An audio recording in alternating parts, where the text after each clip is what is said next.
Hey guys, thank you and welcome.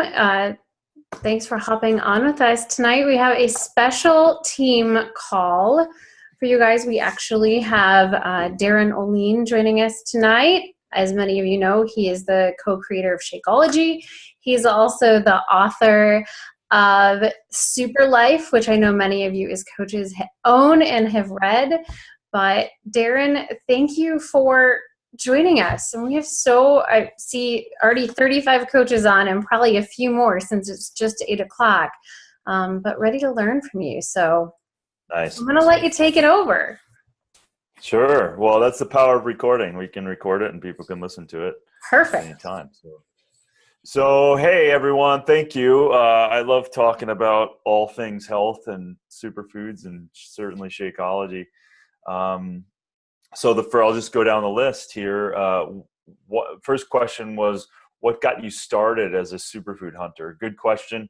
I never set out to do it, meaning I just the right thing to do when I started formulating, even before Beachbody.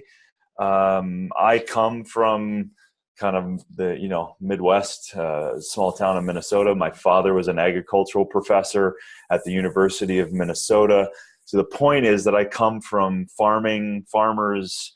And so when I got into more research and investigating ingredients, it didn't make sense to me to not have a deeper understanding than just reading something or researching something. So for me, it was a responsibility that I wanted to take on. So if I'm going to put something together that other people are going to consume, then I'm going to know where that's coming from, who is growing it, how they processed it.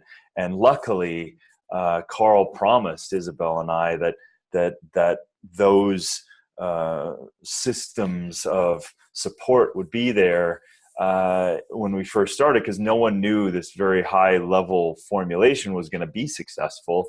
We just needed to know that it wouldn't be, the corners wouldn't be cut. I didn't know Beachbody at all. In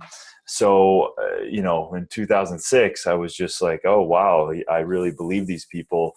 So really just before that, to really answer how I started superfood hunting, was I needed to do it for my own requirements in terms of formulating and playing with these things. Seeing so much wrong in the food industry and the supplement industry, I just really it just didn't feel right. Like the moral compass in me just didn't feel right doing it. So I didn't think of it other than this is just what I have to do. So the sexy word of ingredient hunter and Indiana Jones, all that stuff, superfood, that's just that's just whatever. It's easy to talk about from that point, but it was really the necessity first. And luckily now our QA, our quality assurance, and our quality control teams now flood countries and flood these ingredients to make sure, and show up in countries of origin to make sure that everything is tested and validated and things like that. So that's the beautiful thing, that a little guy set out to do this thing, but now we have this massive company that's supporting the way something should be done. We have an amazing team. Mike Wilson, who's the head of our R&D, Aaron Morton, who's the head of our quality assurance. Like these guys, Richard Andrews, kind of the head of Shakeology, all things Shakeology with R&D. Like these guys are real, they're badasses, they're smart as hell.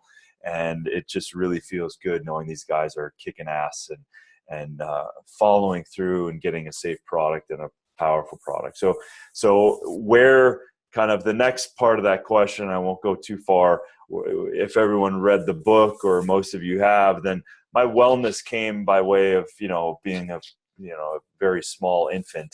And my signaling was very aggressive in terms of this is an unsafe place and vulnerability. So really at 13 and at 16, I really started to understand that food changed the way I felt. It created strength. And by picking up a dumbbell at 16 and really strengthening my body. It changed my life, and allowed me to go, oh, these things are not set, right? Now they call it epidemiological research, where they say, oh, wow, our DNA is definitely not set. It is listening and reacting to all of our habits, our entire environment, whether we're stressed or not, whether we're eating that cheeseburger from McDonald's or not. See, that's the thing. Regardless of your point of view, your body has to deal with your good habits or your crappy habits, right? So that's the point here, is that we are constantly getting hit with things. That's the reality. And what are we going to do to combat that? Which is really kind of stepping into the world of why we created Shakeology. The why was really to find and scour the greatest places on earth that have the greatest botanicals that could fit in this form of processing, growing it, processing it, dehydrating it, and testing it to make sure those active compounds that we desire to be there are there, and that no contaminants are there.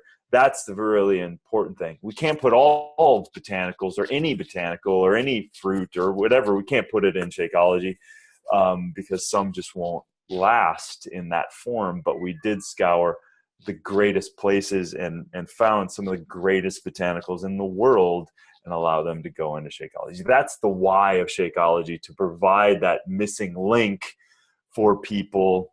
Because listen, look around, go to the grocery store, look at all these fast foods. We're getting the crap beat out of us with poor choices, poor quality food. The nutrients are in the tank. They've been that way since the 1900s. So we need more nutrient density. It just so happens it's a beautiful company, Beachbody, and it's a beautiful bag and it ends up in your doorstep. But the real reason behind all of that stuff is very real for Isabel and I, to be like, wow, this is a responsibility of providing this nutrient-dense botanical cacophony, orchestra, symphony of foods. And that's really what the shoes we stepped in when we were taking this formulation on. And that's a very real, visceral thing for us. Okay, so I went off track a little bit, but I think that's an important piece. So lots of coaches read your book. So yeah, the life forces, I'll just go really quickly because then we can get more in the deep. So really, when the publisher HarperCollins came to me and asked me, hey, what superfoods do you want to write about? I said, I don't. I actually want to write about the foundational principles of how your body can optimize itself. And that's where these 5 forces really came from. When you're talking about nutrition, eating mostly plants is quintessential to health, period. And people get paleo and keto and all that stuff. It's from everything that I've read and all the researchers that are not conflicted with trying to sell something. There's no basis in that. That's real for a long period of time. Good friend of mine, Dan Buettner, wrote The Blue Zones, spent his life traveling around the world, meeting the cultures, being with the cultures of people that have lasted, the centurions that have lasted and live and functionally live the longest out of any other place, any other population in the world. And Dan, what he concluded was they ate mostly plants, very little meat, dairy, fish, and eggs. And there's certain, of course, stressors and stuff, but it's those things when you're validating from real common sense and large perspective on these things. That's really where I came from a Superlife standpoint. I don't care who's talking to me or wants to imbue their ideas on me. No one can back away, or no fad can back away and say, if you eat more plants, that's a really good thing. So I try not to get into the dogmatic side because it gets so religious with people, as it said, I don't want to give up my meat. I don't want to give up my cheese. I don't want, well, that's fine. That's an argument you're having with yourself. I don't want to have it with you. I just wanted to provide the information so that then, people can eat mostly whole, healthy, fresh plants. The other aspect of that, when I did the protein research, was like, oh, wow, we don't need that much. We've never needed that much. And the body recycles amino acids. Once it breaks down proteins of any kind, proteins in everything. Every food has proteins. Every food in those proteins have amino acids. Guess what? The bioaccumulation of a kind of inefficient way to get protein, from my perspective, is meat. No meat is created without eating plants. So I'm like, my brain goes to, well, why would I go through and eat meat when it's very hard to break down and has other ramifications on my body? Why wouldn't I just go to the plants? That's where my world tweaked. Again, I'm not here to convert you. I'm not interested in that. I'm here to share with you that that's a very real thing, that you can eat plants, be strong, happy, healthy, low inflammation, and have all that stuff. So just don't buy into the myth of it all, right? That you need to eat somehow bacon and butter is good, like when the science clearly shows that it isn't. That kind of stuff. So then we went into water. Water is a huge life force. Dehydration is at the root of every chronic disease. Slight dehydration pulls child's retention down by 30%. So if you're sending your kid off and he's drank juice and no water, and he's dehydrated from the night before, the day before, the week before, the month before, he's going to school, his cognition is in the toilet, he needs energy. Well, dehydration leads to fatigue. So then he reaches for a Red Bull, a sugar thing, and then it's a vicious cycle. And the children are running around severely dehydrated. And we are, right, too. So there's 10 million, 30 million people on the planet who don't even drink an ounce of water. 30 million people in America that doesn't even drink an ounce of water a day, right? So we're in a rad thing. One of the greatest things you can do is get pure, clean, healthy water and get yourself hydrated. So anyway, so I have many other, if you're curious about more of that stuff, just buy the book. I don't have the time to get into all that stuff. But so I'll get into the next one. Question 3 is, what percentage of Shakeology is made up of organic cane sugar, stevia, blah, blah, blah. So yes, we use organic cane, full of its minerals and vitamins. Stevia and lohan-gao is most of the primary sweetening system. So number one, we don't use artificial sweeteners in that. So when you're comparing low sugar to something that's, chemicalized, then you just have to keep that in perspective.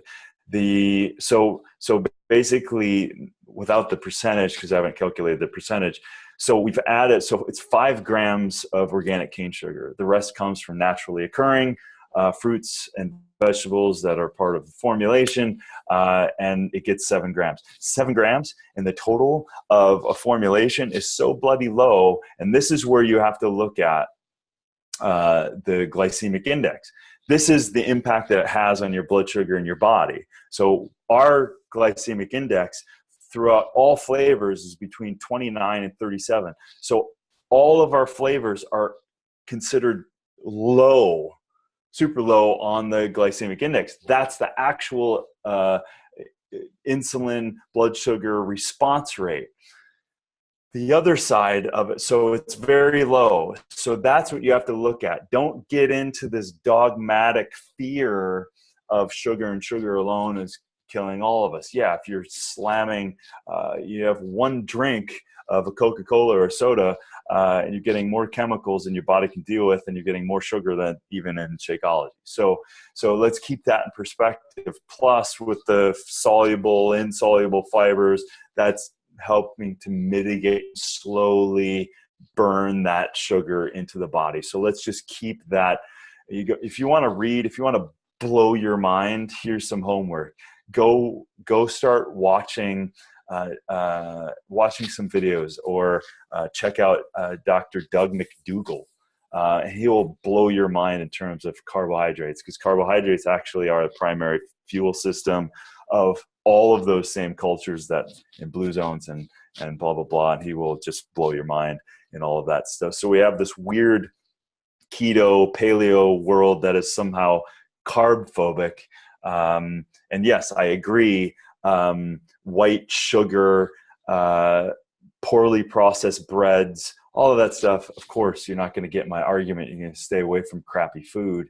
But that's the thing. We need to change that argument again. We're super happy. I'm super happy. I've been drinking that Shakeology since 2006, before anybody, because I was formulating with it. So, this is the thing. Like if you're any concerned whatsoever, or you're super sensitive to the spike of any kind, even though it's very little, then just drink it after your workout. Your body is low in glycogen and it will just suck it up like that anyway. So that's a perfect window to drink something that has more glucose in it, right? So if you're concerned there, just drink it after your workout. And so don't throw the baby out with the bathwater. We don't have 25 grams of sugar in there, right? We have 7, and it's controlled in this whole matrix of a formulation. And again, just use your common sense with this stuff. Okay, so let me see. Okay, the next question was kind of that. So that's the carb craze, all of that stuff. Well, again, don't buy into it. It's just utterly ridiculous as it relates to. If someone has a protein shake or another shake and it has like 0 carbs or 1 or 2, then I would be very suspect to what it actually has in it. And let me just blow your mind, some of you, with the understanding that let's go into that carb craze a little bit. Let's go into that keto and paleo weird world, in the sense that, what most don't understand about that is that high amounts of protein, even sitting down and eating a massive steak, which I don't suggest you do, but some of you may, it increases in insulin. It creates a huge insulin spike. People don't know that. So they're always looking at carbs creating this insulin spike. Well, guess what? If you drink some crappy protein powder, your insulin is spiking huge, right? And that's where the thing where people get, keto is not high protein. It's moderate to very low protein, and it's high fat. So eating mostly fat, which is just absolutely, utterly ridiculous if you just use your common sense. Unless you're literally stuck in Antarctica and that's all you can eat, your body then goes into a survival mechanism called ketosis. That's what it is. It's a damn survival mechanism. You don't want to stay on that stuff. So the reality of all this paleo stuff, keep your insulin low, and all this keto stuff, they're spiking the hell out of their insulin. You can go look that up. Look that up in the peer-reviewed research. It's there. It's not even me saying. It's not my conclusion. It's research.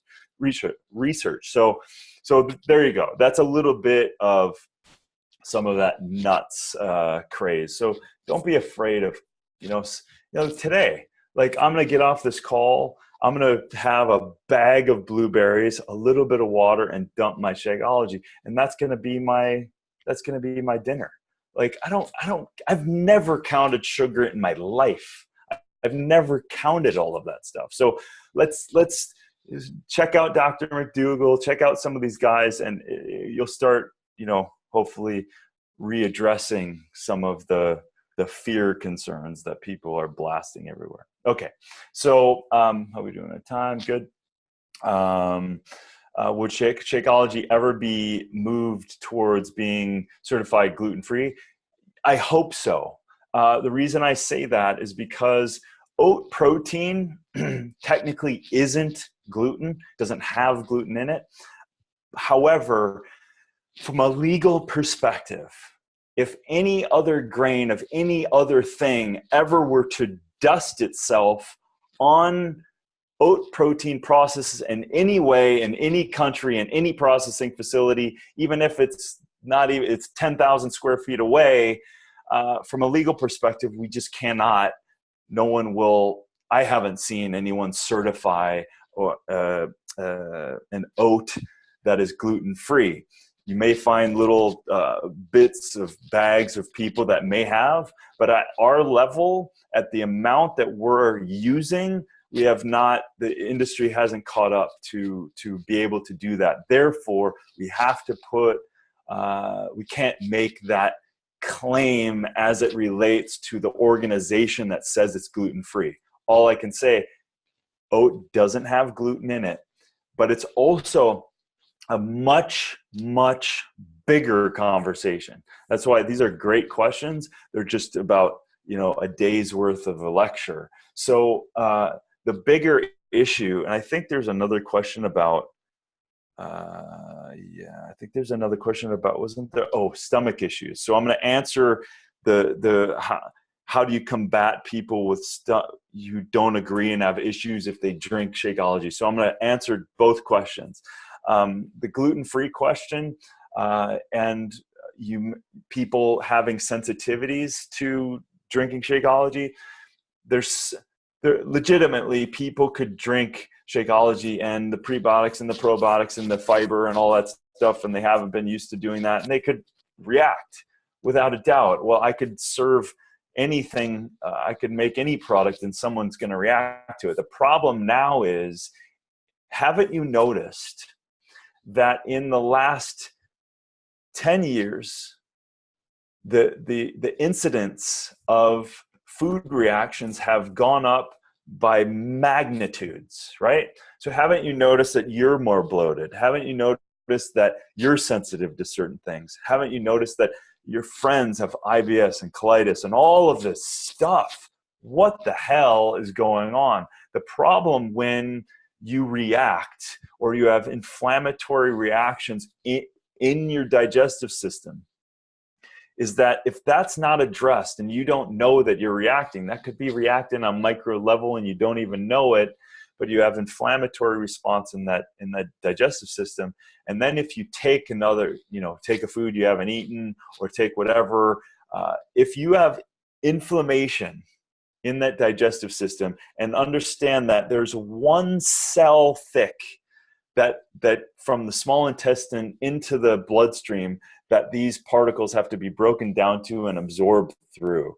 That one cell that's basically between this outside world and getting into your body, if that's inflamed, then those cells can be read and pulled apart, and then undigested material can go into it and reacts and reacts and reacts and reacts and reacts. And then what happens upon reaction? It's almost like, if you sprain your ankle and then you just walking around and you seem to everything you do, you hit it because it's so sensitive, right? The same thing with digestion. Digestion, once it's inflamed and once it's going, the list of things you can't ingest is going to totally and continue to increase.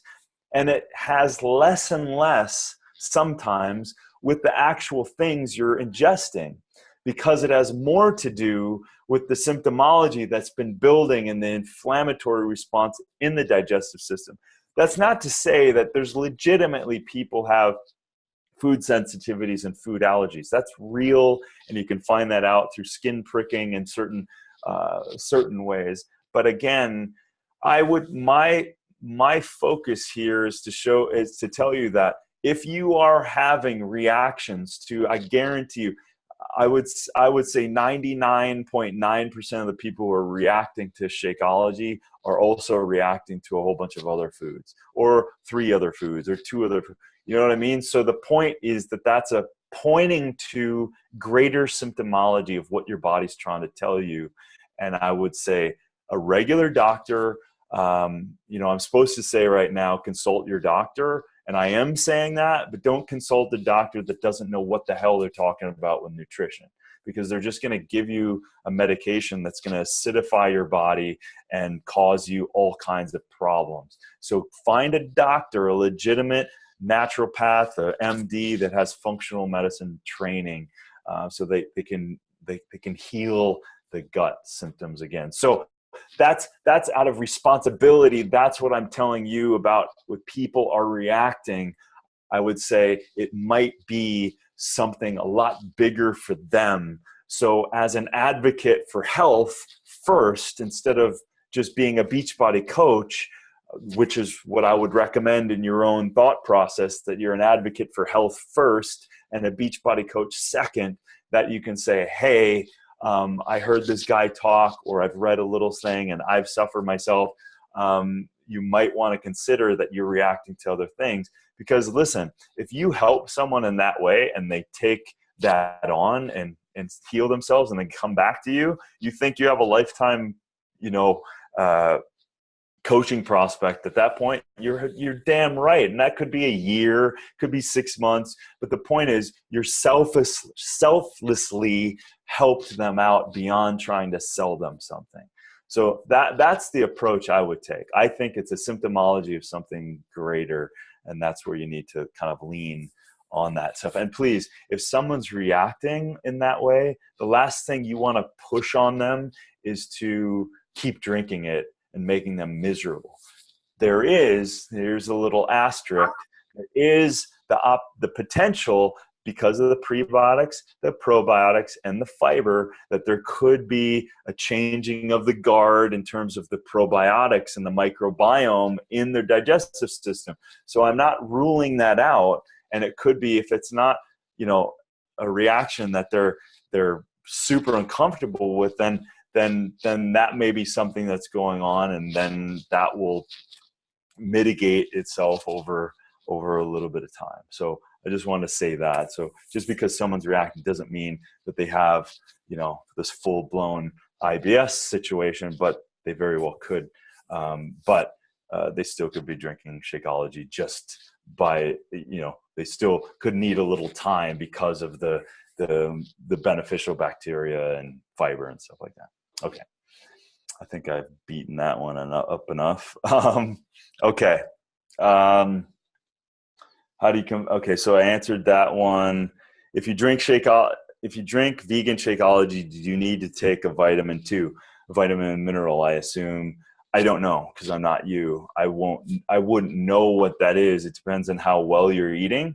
It depends on if you're eating a bunch of fruit, vegetables, all that stuff, getting water soluble vitamins, minerals. Or if you're not, it's a million reasons. So there's no way for me to tell you whether you need that or not. However, what Isabel and I made a conscious choice of the vegans, we didn't want to make that choice at all, even though on the original, those are very solid researched amounts that you're getting in the original formula. We just want it to be on its own, and the vegan formula is just as naturally occurring from the plants. And then you can go from there, right? If you add the boost, you get more, all of that stuff, then, that's an individual thing. It's impossible for anybody to say that just do this and all your problems are solved, because we're such an individual thing, and I don't know what you're doing or not doing. So, okay. So next one is, how do you combat those who say, that's what I already answered that. Your thoughts on drinking Shakeology twice a day? I would say that I wouldn't make it a practice. I would use it as a great way to always control your eating. For example, if I'm in a foreign country, which does happen, and there's times I can't find, I'm traveling all that day and I don't know where food is. There's many times that, I started with the shake and I end with the shake and maybe I had lunch somewhere, but I use it as a way to not get off my program. I will use it to not be in a situation where I'm so bloody hungry that I'm going to eat something that I definitely don't want. I never do that. And I am in some gnarly situations. So definitely I use it as a great safety. So that's how I would do it. We formulated it so people could take it once a day, but if you're in a pinch and you need to drink, it's no problem to drink it every so often, twice a day. What is next for Shakeology? Well, I think, it's easy to be in the sexy side of Shakeology and say what's new and what's the latest thing. I think I can't reveal all of the things, but we are working on deeper and deeper sophistications within the alchemy of the formula. We're working on different ways of processing and drying that allow certain ingredients to be better bound together to help support each other. It's a much bigger conversation, but we are optimizing the formula in some from my nerd part of me, very exciting ways. So the next superfood adventure, I've been jumping back and forth to Brazil. It's not in Shakeology, but this new nut I found called barucas. So I've been going to Brazil quite a bit, but really I've been working on some very huge projects right now that are going to be both educational and entertaining, but also working on some other massive projects that I'm excited about. So I haven't been much on social media and things like that, but so I'm putting some really cool stuff together. How much water? Random question off Shakeology. How much water do I drink a day? I drink about 3.5 to 4 liters a day. I start my day like religion with a liter of incredible water. I've got some really great advanced water technology at my house, probably way too much of it because I'm a nerd that way. And then certainly a big liter of water after a workout and before lunch, one in the afternoon, and then one right before. I never drink water after dinner. I don't want to disrupt. I always front load my water. I don't want to disrupt my sleeping by having to wake up. So if you find yourself feeling like you haven't drank enough water, it's kind of too late.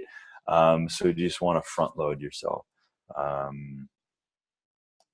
So next question. How am I doing? Good. I'm a little over, but I have a minute. How can those living in cold climates, good question, eat local high quality foods all year round? Geez, man, find